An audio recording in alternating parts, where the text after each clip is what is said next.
आता हे आपण दुसरी पन्नी उघडत आहोत.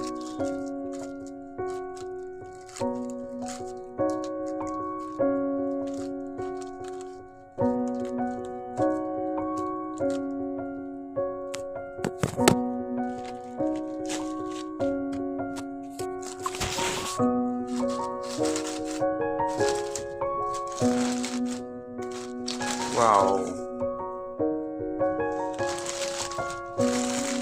आपण जे मशरूमचं बीज टाकलं होतं हे आपलं 100% सक्सेस झालेलं आहे असं मी समजतो.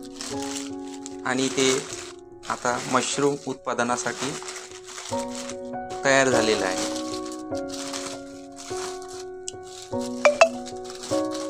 बघा,